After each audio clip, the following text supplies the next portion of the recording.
Cette vidéo est un tutoriel consacré à l'utilisation de Plugwino Uno piloté par un programme réalisé en langage Arduino. Le logiciel de programmation Arduino IDE, libre de droit, permet l'écriture et la compilation de codes qui peuvent être transférés vers un microcontrôleur par une liaison série, USB ou Bluetooth. Son langage de programmation est le C++. Il ne s'agit pas, ici, d'entreprendre à programmer, mais au mieux, de comprendre les informations contenues dans un programme pour les adapter éventuellement aux besoins d'une expérience. L'exemple retenu ici est l'affichage de la température d'une CTN. Plugwino Uno est relié à un port USB de l'ordinateur. La CTN, autrement appelée sonde de température, est reliée à l'entrée analogique A0 de Plugwino. Rappelons ici que la propriété d'une CTN est d'avoir une résistance qui dépend de sa température. Sa résistance décroît quand la température augmente. La CTN, de résistance R, est montée en diviseur de tension avec une résistance de charge R1. Lorsque la température varie, la tension analogique entre la masse et A0 varie. C'est cette tension que le programme traitera pour afficher la température de la CTN. Le logiciel Arduino IDE est téléchargeable à partir du site officiel Arduino. Une fois téléchargé, on procède à son installation. Arduino oblige à ce qu'un programme soit mis dans un dossier de même nom. Ainsi, le programme scienceéthique thermomètre.ino se trouve dans le dossier scienceéthique thermomètre. Un double clic sur l'icône ouvre le logiciel Arduino. Arduino ouvre par défaut le programme dernièrement utilisé. Aucun programme n'ayant été précédemment ouvert, il convient d'ouvrir celui qui affichera la température de la CTN. Ceci se fait de façon classique dans l'onglet Fichier, puis Ouvrir. Il faut alors chercher et choisir le dossier adéquat, sélectionner le programme qui s'y trouve et l'ouvrir. Ce programme contient un certain nombre de lignes de code. Parmi celles-ci, la référence à l'entrée sur laquelle la sonde de température est connectée. Ensuite, le traitement de l'information reçue. La tension de l'entrée à 0 est transformée en une valeur binaire codée sur 10 bits. Cette valeur binaire, traduite dans le système décimal, est un nombre n compris entre 0 et 1023. À partir de cette valeur, le programme calcule la tension d'entrée UR1. Cette valeur de la tension permet de déterminer la résistance de la CTN. Une étude préalable a permis d'établir dans un tableur la correspondance qui existe entre différentes valeurs de la température de la CTN et sa résistance.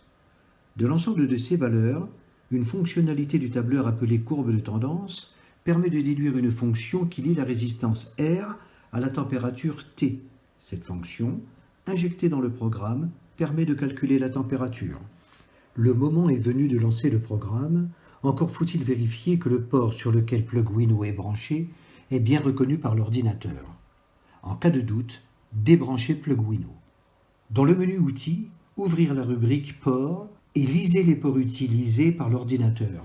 Dans notre exemple, il y a 3 ports. Rebranchez Plugwino. Un voyant orange clignote. À son extinction, dans le menu Outils, ouvrir à nouveau la rubrique Port et lire les ports utilisés par l'ordinateur. Un port supplémentaire doit s'afficher, celui sur lequel est branché Plugwino. Dans notre exemple, il s'agit du port COM7. Si ce n'est pas le cas, c'est que l'installation du logiciel Arduino est récente et que le pilote CH340, utile à la reconnaissance de Plugwino, n'est pas installé sur l'ordinateur. Il faut procéder à son installation.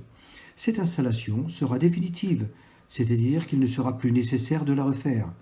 Le pilote est téléchargeable gratuitement, mais il est aussi disponible dans le package Python Arduino, fourni gratuitement par Scienceéthique dans le dossier Ressources et le sous-dossier Driver. Une fois son installation réalisée, débranchez puis rebranchez Plugwino comme précédemment. Dans le menu Outils, ouvrir la rubrique Port et cliquez sur le port correspondant au branchement de Plugwino. La communication entre l'ordinateur et le microprocesseur étant établie, il faut téléverser les informations du programme dans la mémoire du microcontrôleur de Plugwino en cliquant sur l'onglet Téléversement. En bas de l'écran, à droite, on voit la barre d'avancement du téléversement et en bas à gauche, on lit l'information que le programme compile les codes pour qu'ils soient compréhensibles par le microcontrôleur. La fin du téléversement signifie que le programme est reconnu et exécutable. En cas de message d'erreur, il faut vérifier que le programme ne comporte aucune erreur ou que la liaison Plugwino-ordinateur n'a pas été interrompue. Le lancement du programme s'opère dans le menu Outils, où il faut ouvrir la commande Moniteur série. La température s'affiche à l'instant donné par l'horloge de l'ordinateur au millième de seconde, et ce, toutes les secondes. Le programme ne comportant aucune indication d'arrêt d'affichage, pour clore la session, il suffit de fermer la fenêtre. Pour que l'affichage soit effectif, il faut que la vitesse d'émission des températures successives et la vitesse de leur réception pour l'affichage soient les mêmes. Ici, les vitesses sont de 9600 baux, soit 9600 bits par seconde.